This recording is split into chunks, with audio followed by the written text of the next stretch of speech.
सबको जय मसीह की। आइए इस समय हम प्रभु यीशु की महिमा, उसकी आराधना, उसकी स्तुति, उसकी महिमा करते हैं। जय यीशु। धन्यवाद करते इस समय पिता परमेश्वर। हे जीवित पिता परमेश्वर, तू महान है, सब कुछ तू करने वाला है। सारी आदर महिमा आपको देते हुए प्रार्थना करते हैं। इस समय जो भी भाई बहन ऑनलाइन देख रहा है, उसको कोई दुख, कोई बीमारी, कोई परेशानी, किसी प्रकार का पिता परमेश्वर परेशानी हो, दुख हो, तेरे छेदे हुए हाथों को स्पर्श करते हैं उनके ऊपर। तू उनको चंगाई दे प्रभु यीशु। उनके घर, उनके परिवार में तू आशीष को उठेल, उनको आगे बढ़ा, ताकि तेरी महिमा, तेरी स्तुति, तेरी प्रशंसा होती रहे। हे पिता, हम इसमें प्रार्थना करते हैं। आप जीवित पिता परमेश्वर हैं, जो हर एक पल देखने वाले हैं। हे पिता, हर एक पापों से क्षमा करने वाले हैं। हर एक पापों को क्षमा करते हैं पिता परमेश्वर। हर एक चंगाई देने वाले हैं, डॉक्टरों के डॉक्टर, राजाओं के राजा, यीशु सशक्तिमान पिता परमेश्वर। इसमें आपसे हम प्रार्थना करते हैं। हे जीवित पिता परमेश्वर, हमारी प्रार्थना को सुनो, कबूल कर। सारे दुख, बीमारी को दूर कर, अपने छेदों हाथों का स्पर्श कर छू और हमें चंगाई दे, ताकि तेरी महिमा, तेरी प्रशंसा हम निरंतर करते हैं।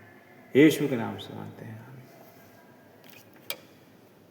तो आइए हम परमेश्वर की महिमा के लिए एक परमेश्वर का वचन देखते हैं। मत्ती अध्याय 3। यहाँ यूहन्ना बपतिस्मा देने वाले के बारे में बताया गया है। यूहन्ना बपतिस्मा देने वाला, यूहन्ना बपतिस्मा देने वाला प्रभु यीशु का भी बपतिस्मा उसने किया था। वह उन दिनों यूहन्ना बपतिस्मा देने वाला यहूदियों के जंगल में आया। उन दिनों यूहन्ना बपतिस्मा देने वाला यहूदियों के जंगल में आया। वह यह कहकर प्रचार किया करता था, मन फिराओ, क्योंकि स्वर्ग का राज निकट आ गया है। मन फिराओ, क्योंकि स्वर्ग का राज निकट आ गया है। वह हर गांव-गांव में यह जाकर प्रचार करते थे, यूहन्ना बपतिस्मा देने वाले, कि मन को फिराओ, क्योंकि स्वर्ग का राज्य निकट है। क्योंकि परमेश्वर का आगमन है, क्योंकि प्रभु आने वाला है। हम जब तक अपने पापों से मुक्ति नहीं पा सकते, अपने पापों को स्वीकार नहीं करेंगे, तो हम अनंत जीवन काल में कैसे प्रवेश करेंगे, कैसे जाएंगे। तो परमेश्वर चाहता है कि हम आएँ, अपने पापों को स्वीकार करें। प्रभु हमारे हर एक पापों को क्षमा करेगा। चाहे किसी भी प्रकार का पाप हो, प्रभु अवश्य ही क्षमा करेगा और हमें पापों से मुक्ति देगा। तो आइए हम अपने पापों को माने, स्वीकार करें, परमेश्वर हमें क्षमा करेगा। और अपने मन को फिराएं, अपने मन को तैयार करें, अपने दिल को साफ करें, क्योंकि यह मन मंदिर परमेश्वर का है। साफ रखेंगे, हर एक पापों से क्षमा किया जाएगा। आइए हम वचनों को देखते हैं। दूसरा क्या लिखता है? यह वही है जिसका वर्णन यशायाह नबी ने यह कहते हुए कहा, जंगल में एक पुकारने वाले की आवाज़, प्रभु का मार्ग तैयार करो, उसके पथ सीधे बनाओ। यशायाह नबी जो है, भविष्यवक्ता जो है, कि उसने यह भविष्यवाणी किया था। यशायाह नबी जो था कि प्रभु का मार्ग सीधे करो। प्रभु का मार्ग जो है, हम जो भटके हुए हैं, अपने रास्ते से जो भटके हुए हैं, हम अंधकार में जो फंसे हुए हैं, उस अंधकार को छोड़ के प्रकाशमय की तरफ आएं, तो परमेश्वर का वचन के अनुसार हमारे सारे पाप को क्षमा करेगा। और अपने मन को जब हम फिराएंगे, परमेश्वर के राज्य में अवश्य ही प्रवेश करेंगे। आइए देखते हैं आगे क्या लिखा है। यूहन्ना स्वयं तो ऊँट के रोम का वस्त्र पहने और कमर में चमड़े का कटिबंध बांधे हुए था, तथा टिड्डियाँ व वन मधु उसका आहार था।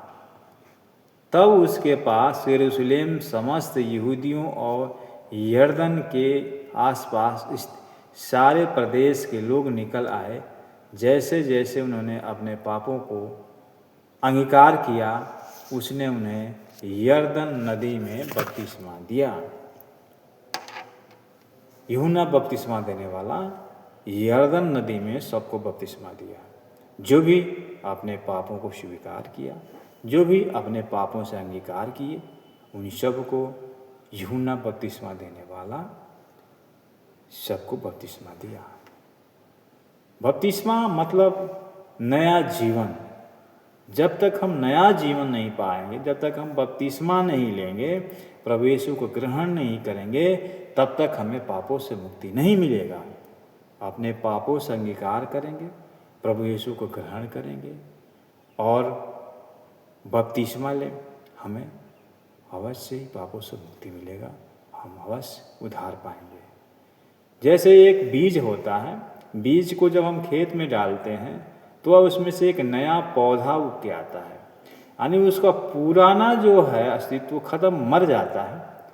जो हमारा पाप है, हम जब परमेश्वर के साथ जब हम बपतिस्मा लेते हैं तो हमारा जो भी है वह पुराना शरीर उस पौधे के समान जो सड़ जाता है, जो मर जाता है, जो ऊपरी भाग, तो नया पौधा निकलता है। उसी प्रकार बपतिस्मा लेने का मतलब वही है कि हमारा सब कुछ जो भी हम उल्टे सीधे काम करते हैं वो सब छोड़ करके एक हम नया जीवन को व्यतीत करें, एक नया जीवन को धारण करते हैं उस बपतिस्मा के तहत। तो आइए हम अपने आप को तैयार करें, अपने मन को फिराएं। प्रभु यीशु का राज्य आने वाला है। कब प्रभु आ जाए और हमें ले जाए अपनी महिमा के लिए, इसलिए हमें तैयार रहना है, क्योंकि हम अपने आप को पवित्र करेंगे, अपने पापों को अंगीकार करेंगे तो हम परमेश्वर के राज्य में प्रवेश करेंगे। तो परमेश्वर के राज्य में जाने के लिए हमें अपने आप को तैयार रखना पड़ेगा। यीशु की नाम में जय। आमीन। धन्यवाद। प्रभु आप लोगों को आशीष दे, आप परमेश्वर के कार्य में आगे बढ़ें। धन्यवाद। जय यीशु।